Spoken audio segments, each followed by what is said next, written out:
Dear shareholders, when I founded the Adani Group over 3 decades back, I had never have imagined that the Adani Group would grow to become one of the largest conglomerates of the country.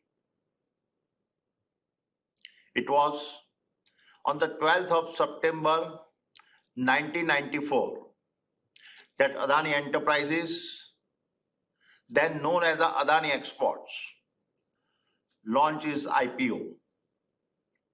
I had just turned 32. Today, as I reflect over the past years,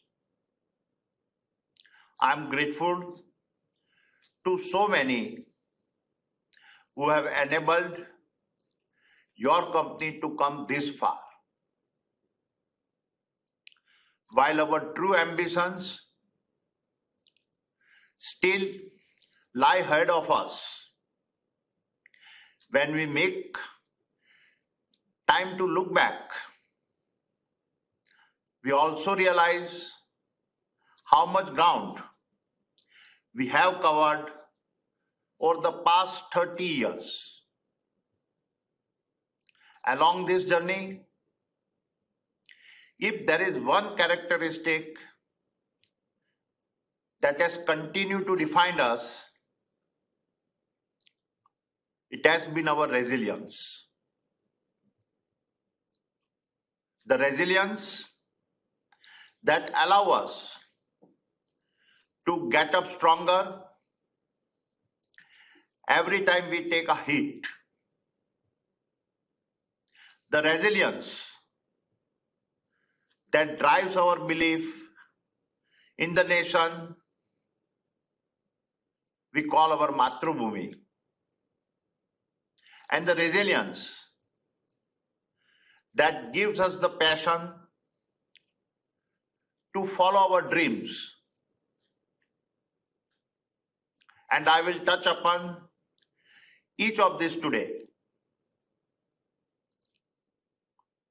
As all of you are aware, on the eve of Republic Day this year, a US-based short seller published a report to short our stocks. Just as we are planning to launch the largest follow-on public offering in India's history. The report was a combination of a targeted misinformation and discredited allegations, the majority of them dating from 2004 to 2015. They were all settled by appropriate authorities at that time. This report was a deliberate and a malicious attempt aimed at damaging our reputations and generating profits through a short-term drive down on our stock prices. Subsequently, despite a fully subscribed FPO, we decided to withdraw and return the money to our investors to protect their interest. While we promptly issue a comprehensive rebuttal, various vested interests try to exploit the claims made by the short seller. These entities encouraged and promoted a false narratives across various news and social media platforms. Consequently, the Honorable Supreme Court of India constituted an expert committee to look into this matter. The committee included individuals known for their independence and integrity. The report of the expert committee was made public in May 2023. The expert committee did not find any regulatory failure.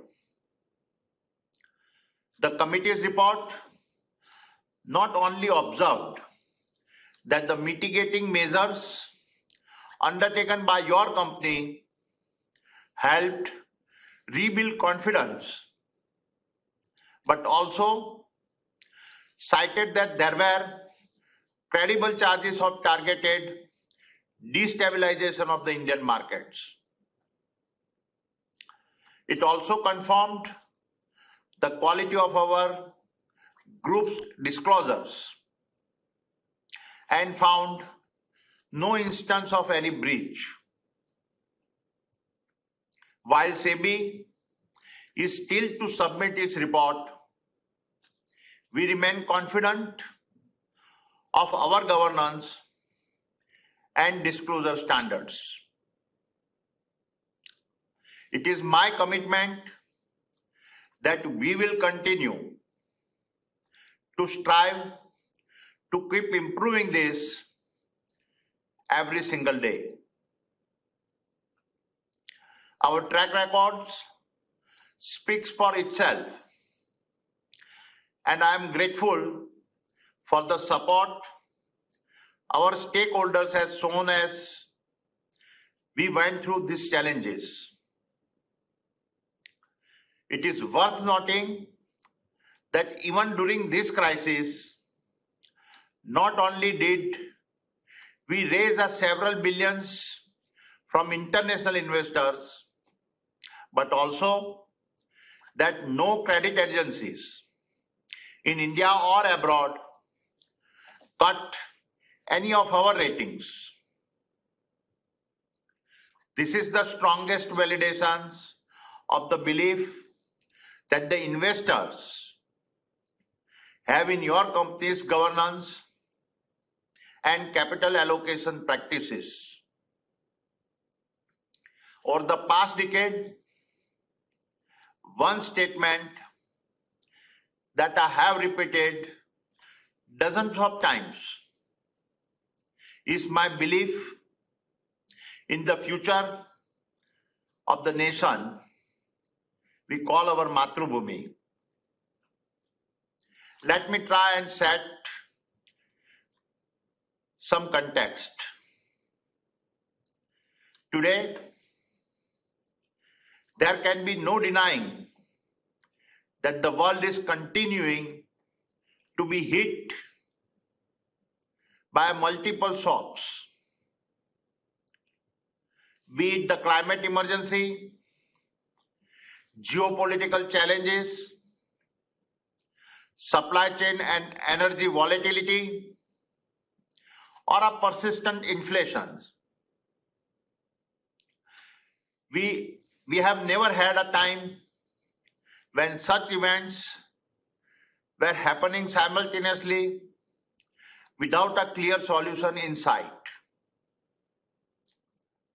Add to these opportunities and challenges because of the technological revolutions, especially the breathtaking advances in artificial intelligence, and what we have is a massive potential reset in the existing global operating models, the future of work, the future of learning, the future of medicine, and in some ways, the future of economic growth itself will need to be reset. Therefore, as we end one financial year and begin another, it is important to take a step back and assess the global situation and India's position as part of this landscape. While economic cycles are getting increasingly hard to forecast.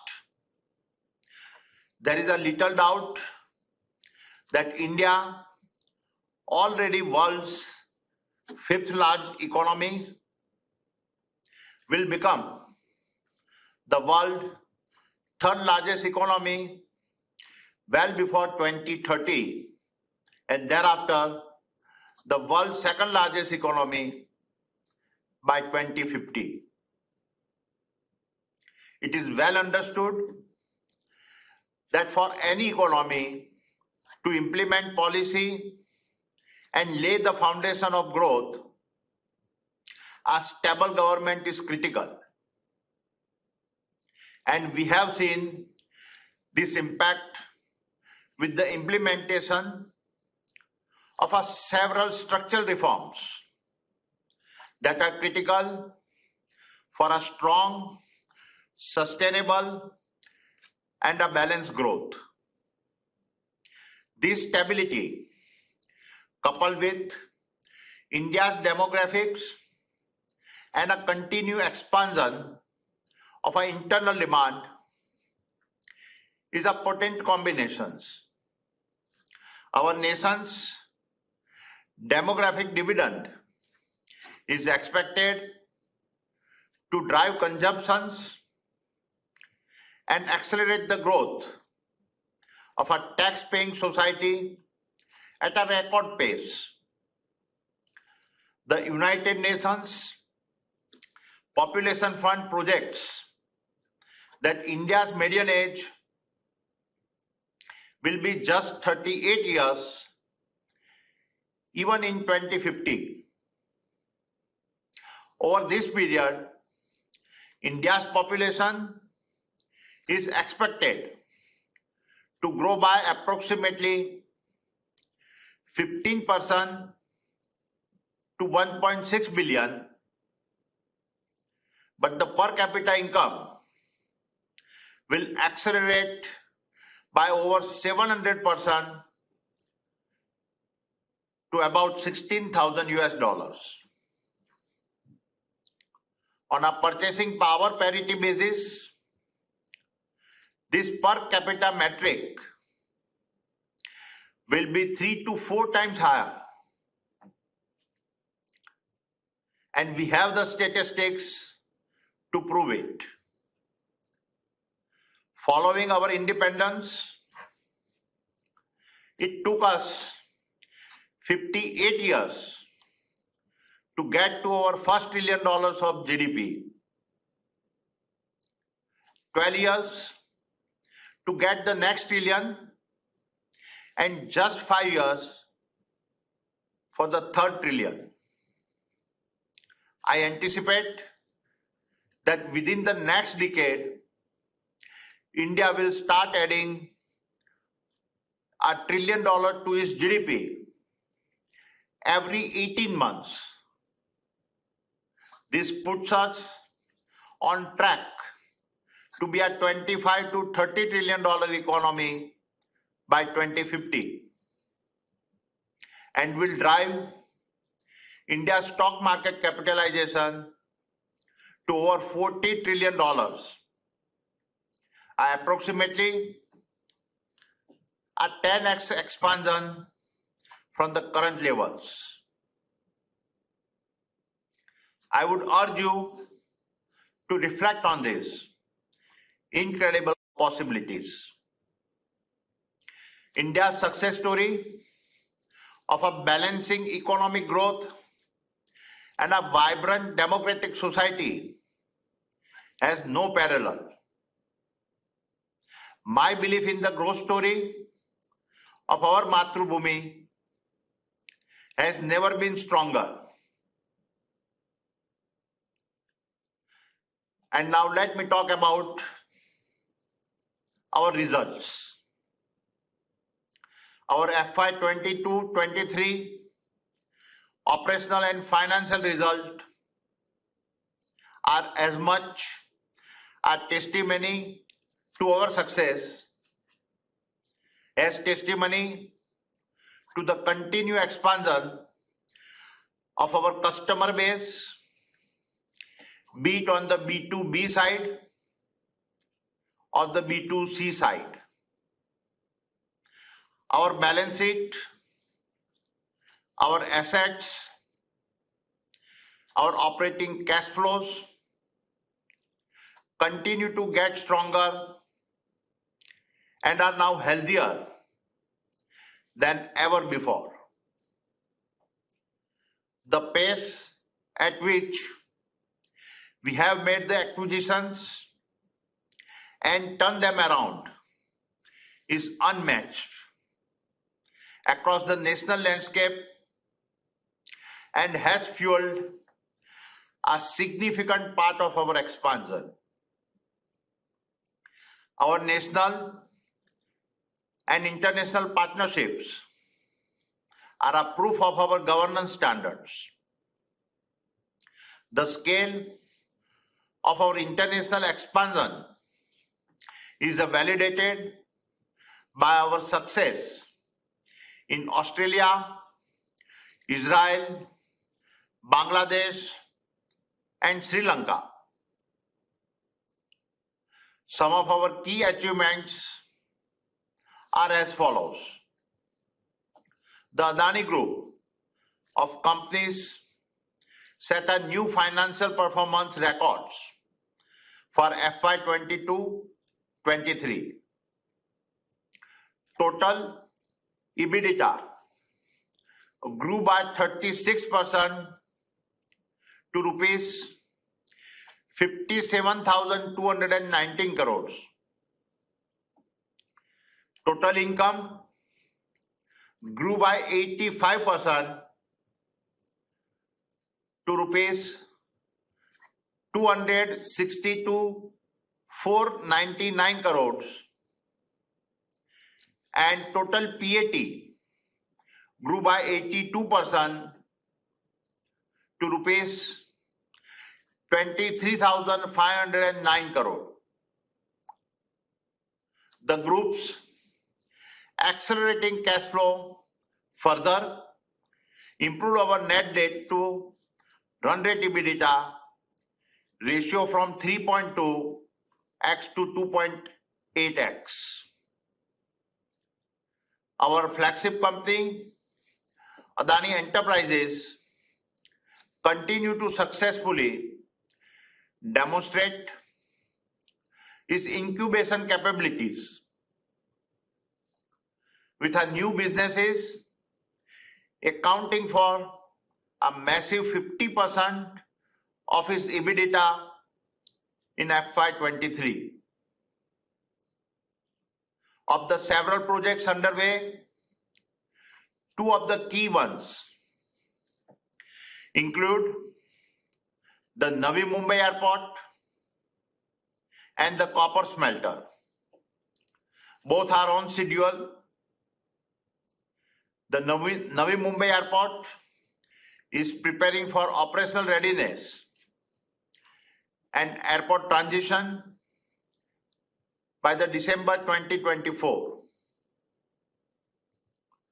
The integrated resource management volume increased by 37% to 88 million metric tons versus 64 million metric tons in FY 21-22. NDTV is expanding its international programming and coverage to serve a vast range of audiences across the globe.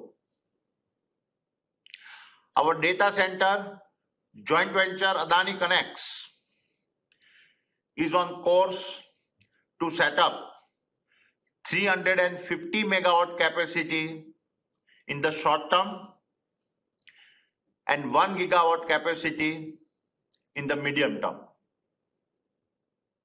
This is by far the largest order book in India.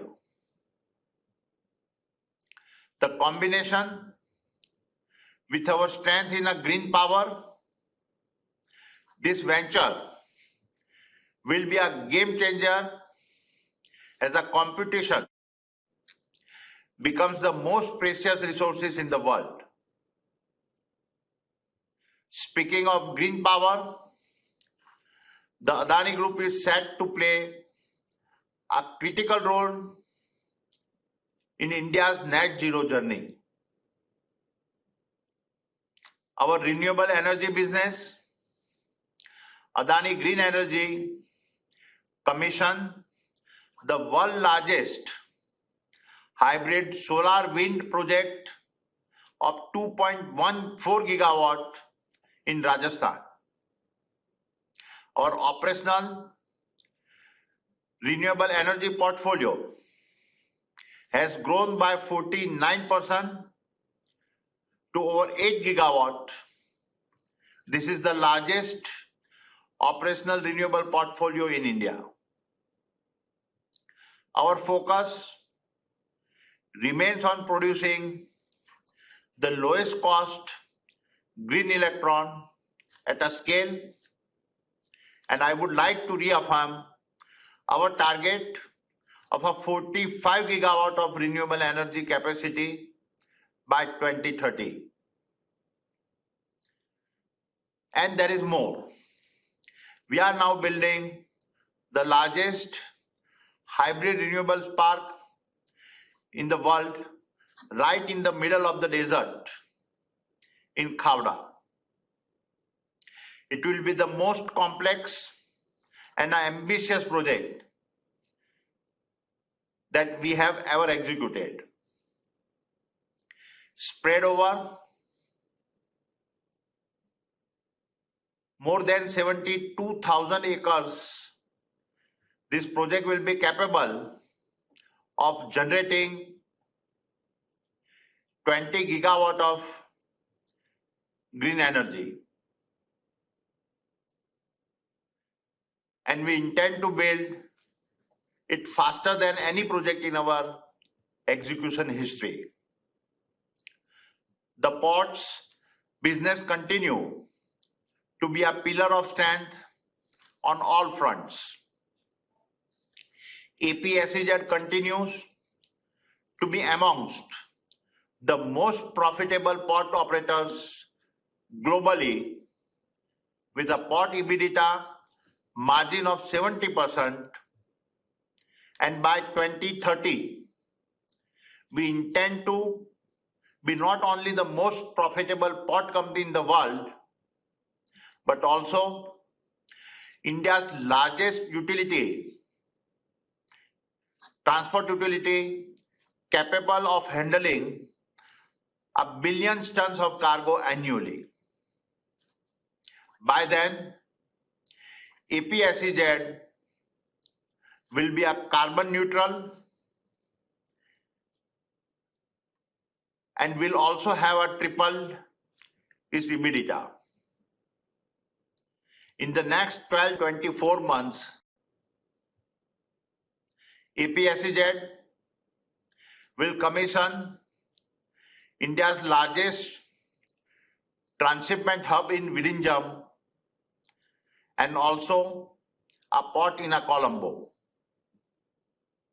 And our acquisition of a Haifa port in Israel will allow us to link our ports all the way across the Indian Ocean to the Mediterranean,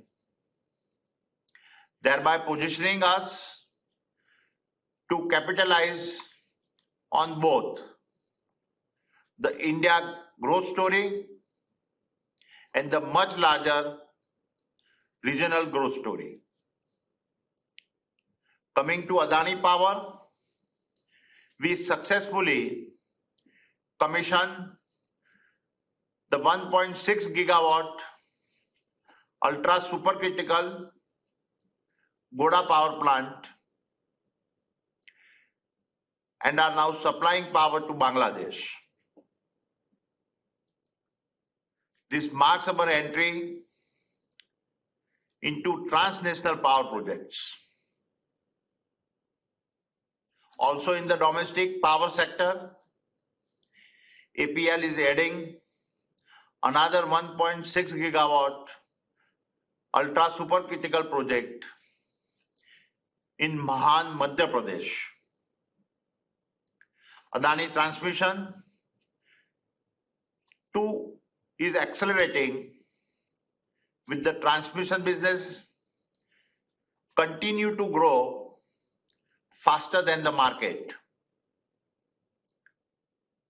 ATL's revenue are anticipated to expand by 18% and cross rupees 4,000 crore in annuity income. I'm also very pleased to state that ATL's Mumbai distribution business achieved a reliability of 99.99% and was ranked the number one discom by the Union Ministry of Power. ATL will also take Mumbai to 60% renewable power, making it the first mega city in the world to achieve over 50% power from a solar and wind. Adani Total Gas Limited expanded access to clean cooking fuel to 124,000 households this year, with a 46% increase in revenue to rupees 4,683 crores. ATGL is transforming into a full spectrum sustainable energy provider with a rapidly expanding urban EV charging infrastructure and a biofuel businesses. Finally, on the partnership front, the Adani Group continues to attract our global investment partners aligned to our long-term approach of a building and operating a world-class assets. In March 2023, we successfully executed our secondary transactions with GQG partners of a $1.87 billion despite the volatile market conditions. Never in the history of our group have I been able to list so many achievements, and I continue to remain grateful for all your support and faith in us. Dear shareholders, our country is now the most exciting land of opportunities. We have always expressed our belief in our growth with a goodness philosophy, and our track record speaks for itself. Your group will continue to consolidate what it has built while looking at expanding its horizons. Our customers speak for us. Our investors speak for us. Our shareholders speak for us, and our results speak for us. We could have chosen to settle for average growth numbers, or we could get up every day believing that we are on the cusp of being one of the most impactful conglomerates our nation has built. 44,000 Adanians made the latter choice. Let me again re-emphasize how grateful I am for all your support. It has been the source of my greatest strength. It is my promise that I will do my utmost to uphold the trust you put on me and my team. Thank you. Jai Hind.